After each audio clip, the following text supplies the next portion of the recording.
So, you guys seem like you're ready for the end of the semester.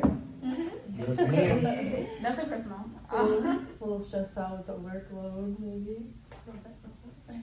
Agreed. So what would you guys like to talk about today?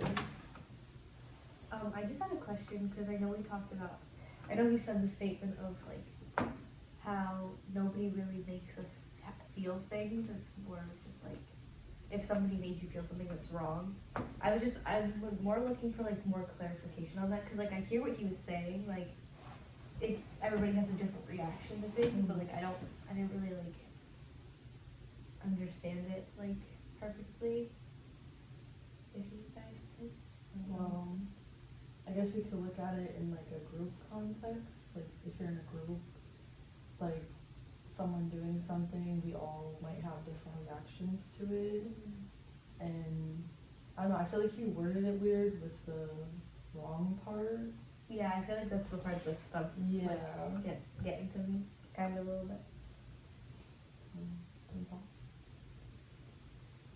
That's what the counter transfer is, right? Mm-hmm. The idea that someone makes someone else feels. Can you rephrase the question, please? Yeah, so we talked about, I think it was a little bit before you got there, I think, how if somebody makes you feel something, it's wrong. I think that's how he worded it. And so that just kind of caught me like a little bit off guard because I just like, it didn't process in my brain. Because like people can make other people feel things. I think that's just like how No, I wasn't there. But I think my perspective is like, I don't think it's like you're gonna feel what you feel. I think it's how you react is like what you mean as well. Yeah. Like if someone is like immediately cussing you out, don't cuss them all back. Like that would be wrong. Like especially like if we're like social workers, you kind of, not that you have to accept abuse, but also like your clients aren't gonna be all sunshine and rainbows either. Right. So it's like I think like just like they're gonna like the transference is gonna happen regardless, but like I think it's like minimizing your counter transfers, like how you're reacting to their negative reactions, because they're gonna try to get it right, because like you're trying to get them to talk to you, but you're the social worker and you're like in a position where you're supposed to help them, so like it's not, you're not supposed, they're also trying to get a reaction out of you, but you're not supposed to react in a way that they're gonna react. Right. No, I just want to make sure that like I kind of got it right, because like he explained it pretty well after the fact, but I just wanted to make sure that like my view on it was like, I guess like somewhat correct. Yeah, I feel like it's also important in a group setting not to do that, because then that could be labeled as like calling someone out, because like if you have a bad reaction to something that a client is making you feel in front of a group setting and you react wrongly in that sense, then it's just gonna probably throw off the group dynamic, and then some people might be on your side and some people might be like, oh, why are you reacting like that or something, I guess. Yeah, and it just shows, especially in a group setting like when you got class, it just shows that you're not, competent or adequate enough to be in that position. Once they find out that they can push buttons on you, then pretty much just, that's what they're gonna be getting. They can get you all riled up, whereas group is cut short or you excusing them from the group, then that's what they're gonna continue to do. But if you don't react and get pulled in by what it is they're trying to do, then they're subject to us, like the facilitators of that group. Because I know in our groups or in programs, if someone is not sharing or someone is quiet, like we're told, like that's the target, like that's the get him. You know what I'm saying? And we definitely have to, say something. You better say something. You better do something. And, yeah, and we I guess we can say our ego or the power or the position that we stand in makes us get on that person that's disengaged. Like we don't want to see disengagements in the groups. Disengage, and we're gonna make you say something. So yeah, I like how he's counter reacting to that. I don't someone disengage and find another way. just like point it out and like make them kind of embarrassed, I guess. It's then even like, I guess that could go along with what you were saying about being wrong, because like in a group setting, say you're talking or you're presenting something, someone's just completely disengaged, obviously that kind of makes you feel a type of way. Mhm. So instead of, calling them out and stuff, you could use other ways to engage people. Does that help your question? Yeah, definitely. Okay. I just wanted to hear other perspectives on it. It wasn't really like a question, it was more Yeah. like something I was posing. Or clarifying? Yeah. Any other comments on that?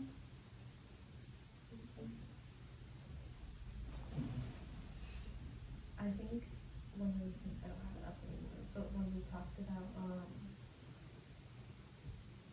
how to bring in disengaged members, just to piggyback on what you were saying, like, I like the fact that he said, like, don't make it, like, don't call them out, and don't, like, I think it's like, don't something, the quiet member, don't pull in the quiet member.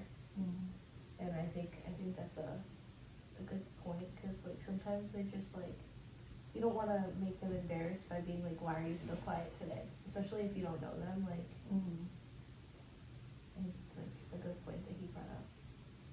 Is that in like any of the meetings? I don't know, that's what we just talked about in class for like our writing outline for I think it's in disengaged members. I believe it's in Do not pull Shulman. on the quiet member. I think you mentioned that it's in Shulman.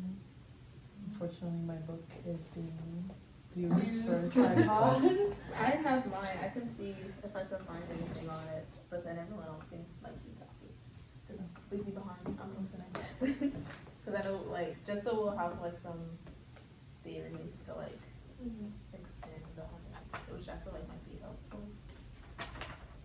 Y'all can talk about other stuff though. Don't wait on me.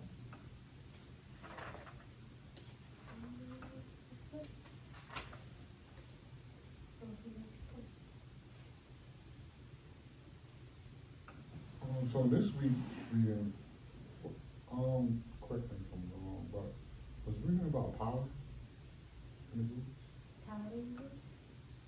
What, Chapter 6? chapter 6 of Johnson? Johnson, yeah. What page? 232. Using power, 210 actually. This 210. time. Was that this week's reading? I did one of the article readings. Yeah. And I don't know, I read that article too. Oh, okay. but I think what was it, chapter what? 6. 6. Yeah, I think that was the reading. I already read chapter 6 a couple weeks ago because I was kind of Okay, power and problem solving. So that's what I wrote about in this week's discussion. About it. Oh, cool. Okay. I'll I'm not go gonna. back to that. Yeah. Okay, anxiety. Just like put a pin in that. Just for some like background. I'm not gonna read the whole thing. That's all. It's long. It's 4 pages.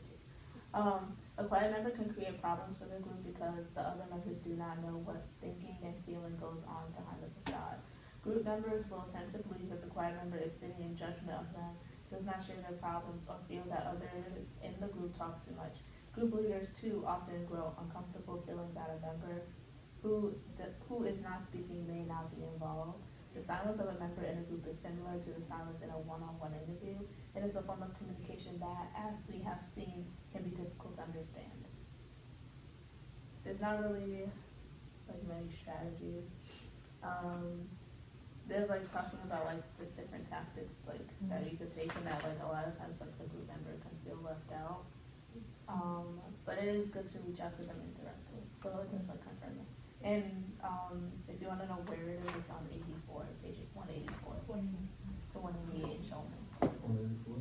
Yep, 184 to 188 in Shulman. So I have a follow-up question for that.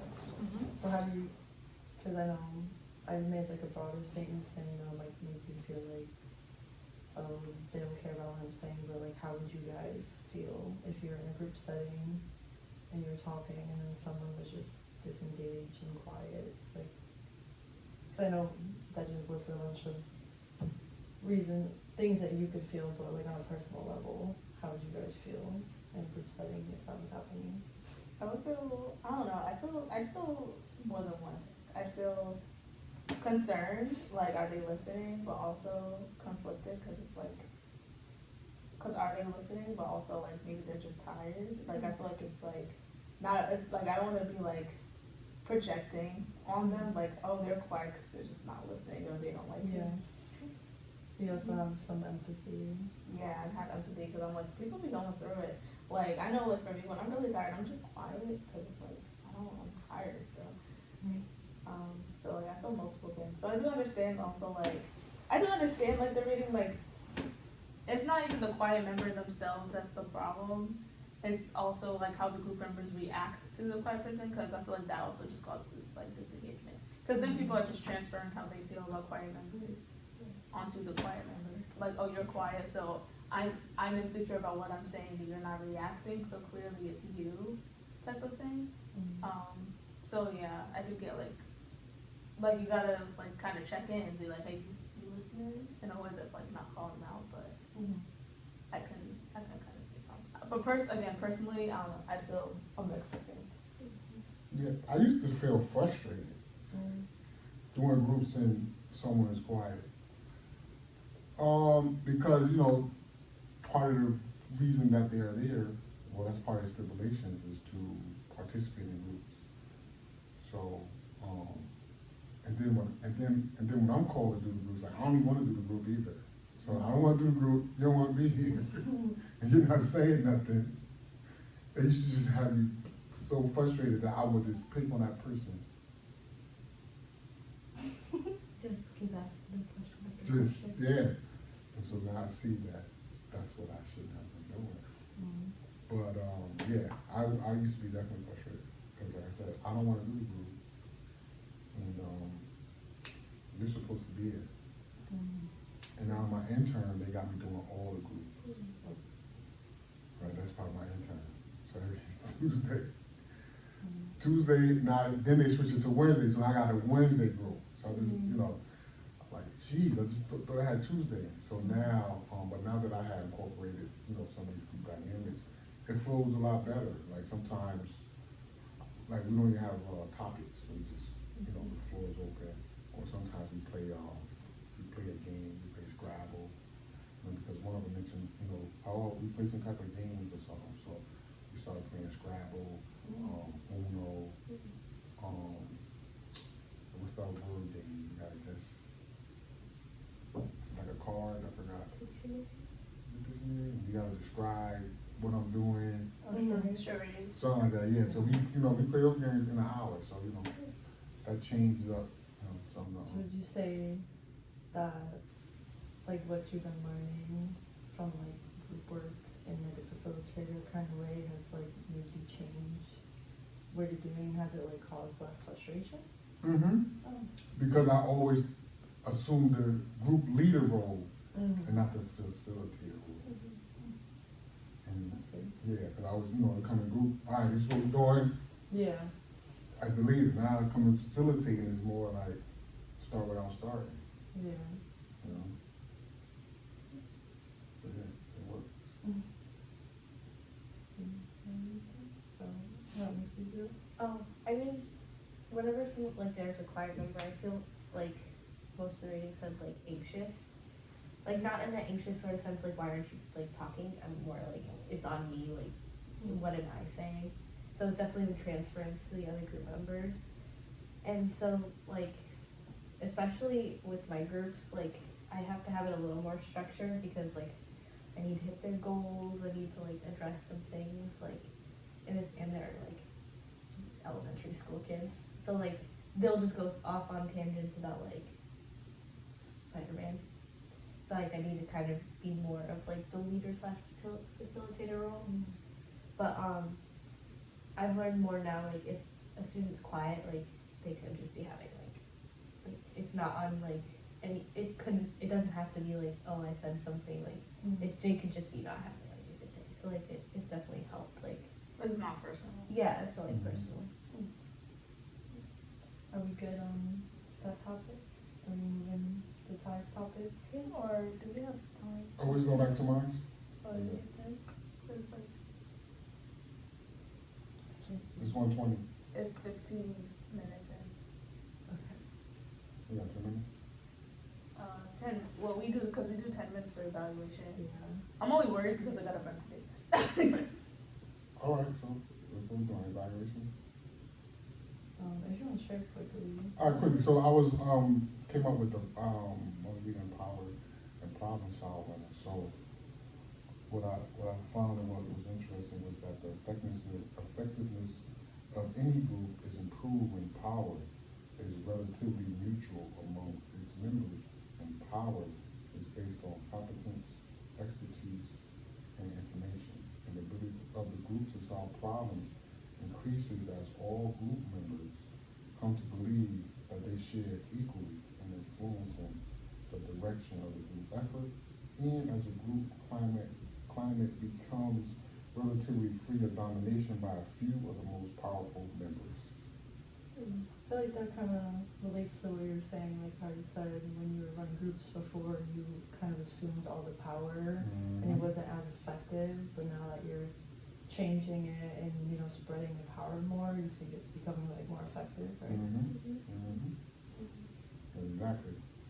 It solved my problem. Sharing the power solved the problem. Yeah. Okay, we can move into evaluation now. Yeah, sorry. No, you're good. Thank you for timekeeping. Yeah, I'm like, sorry, I'm like, I don't want to rush. Like, I don't want to rush the process. It's just like, I want to make sure everyone has like time to get to classes. Yeah. Okay. I can start. Thanks. We're consistent with group like this. You know, I don't. I think we did good. I think we did a lot better because staying on topic, and we also like made sure to end the topic before we went on to a new topic. I know I like looked something up and then like told you how to move on, but like I gave you permission to move on. It wasn't just like bouncing from topic to topic. Yeah, it felt like we were more focused when it came to like what you said, staying on topic. Next one. Clarity of goals of the individual members. I'd probably say no on that, because we haven't really talked too much about individual goals or Yeah, at all. we like had our own things to say. Like we had our own things that we looked up and that we did our like readings on, but like we didn't really like talk about like what we want to learn more about. Yeah. Really. I think individual goals is something we can try to elaborate more on next week or something.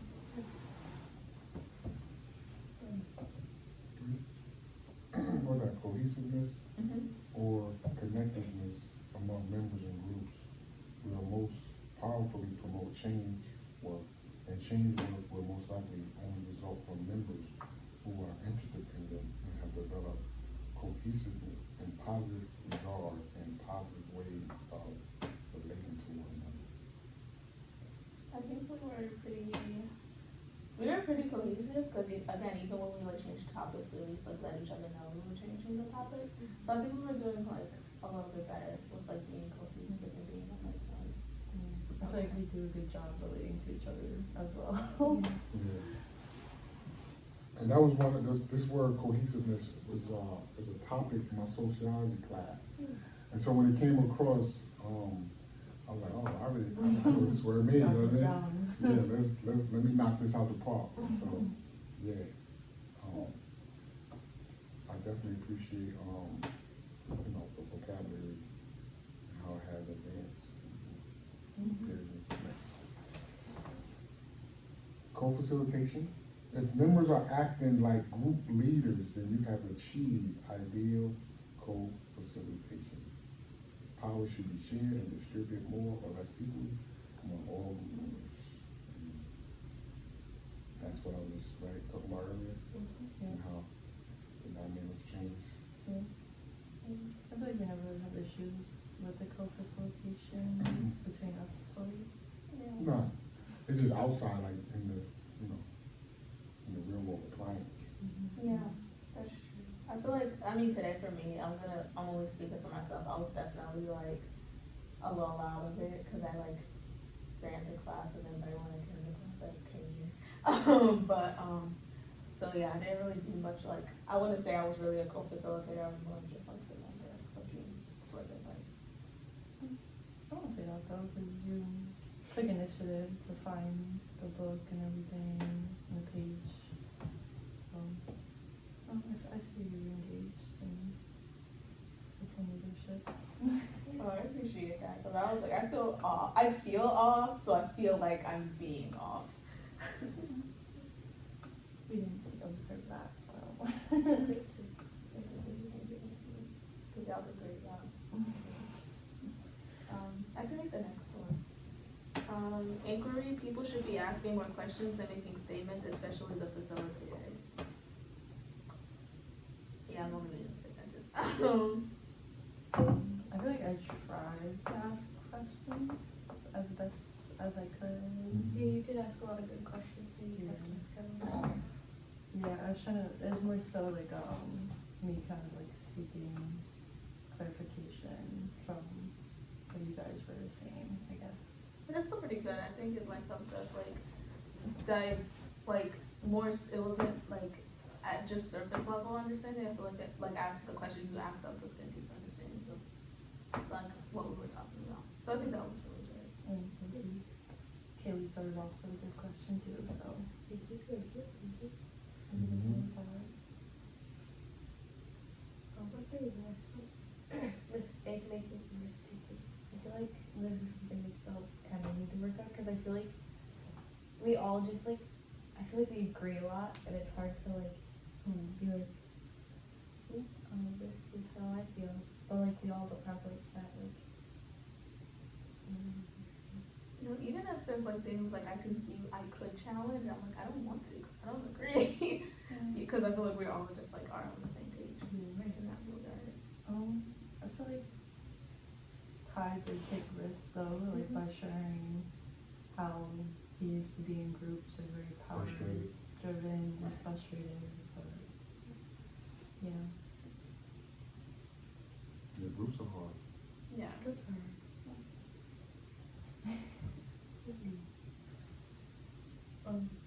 Depth in work. Something should be learned, discovered, better understood, clarified, and so on. Yeah. We definitely got more in depth in each topic instead of just talking about it and then moving on to more like really in depth. And we spent like time on them instead, because like I feel like in before, because like Professor Cameron like pointed it out, we would flip topics even without knowing it. We flip like we talk about like 12 topics. Yeah. But I feel like this time we stuck it to like 3. Yeah. And we helped Katie and ourselves, because I'm sure we still have questions, where we seek more clarification about what professors say in class, so That's better understanding. better understanding. I concur. People should do change work. They should think about themselves as group practitioners and the issues, experience this equilibration, and make the discoveries and create new understandings mentioned above. People should be involved in the work cognitively, emotionally, behaviorally, and relationally, and should use their thoughts in consideration of their feelings to the extent that they are comfortable to achieve some new realizations, aspirations, convictions, and points of view. I feel like we did do a little bit of that because we kind of like went around and talked about how we feel about disengaged people in group settings, and we thought about different ways that we can engage them and stuff. I think that connects.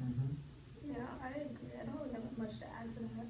Yeah, just the way that you facilitating today has changed from previous, the last one, so. And we're more structured today, right? Yeah, or A little bit more. And in some ways we're more structured, in some ways we're less structured. I can see that. Challenge? So, I'm sorry. no, go ahead. No, I was gonna go on to the next one, but go ahead. Oh, were you I gonna? didn't have anything of substance to say. Are you sure? Yeah. Okay. All right.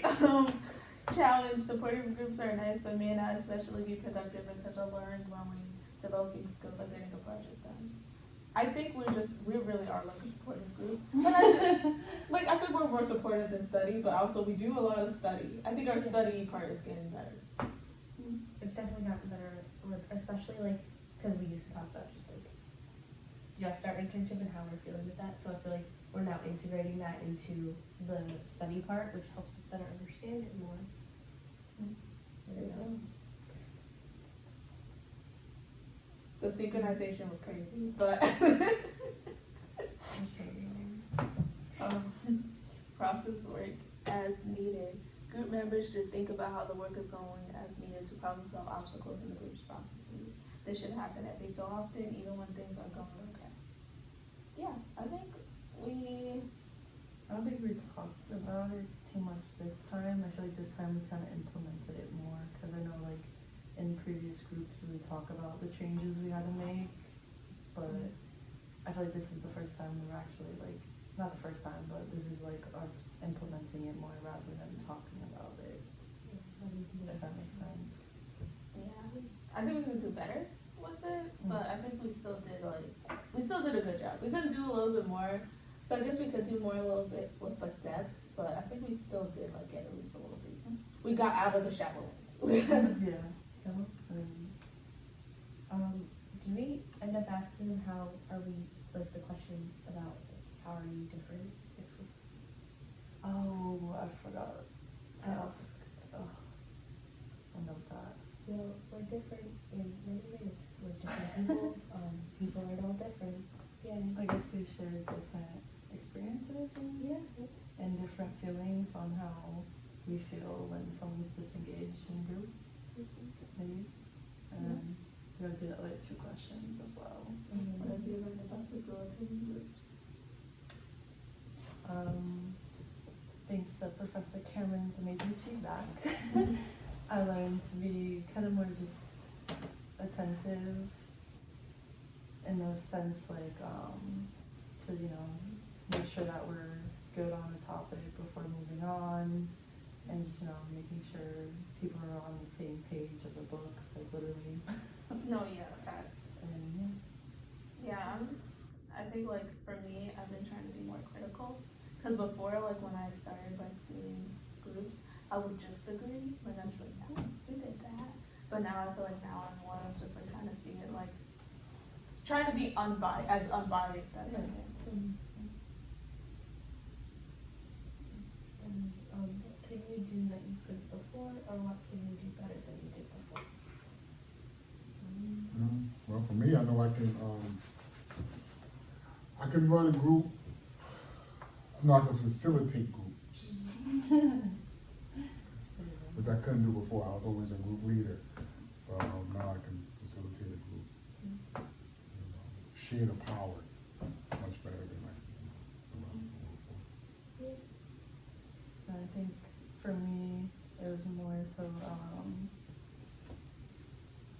like before I wasn't very aware of what I should be doing as a facilitator. Like I knew like the basics, but like going more into depth about like questionings and just making sure everybody's on the same page, I guess, being a facilitator. I guess. Good? Good? Everybody good? Good money.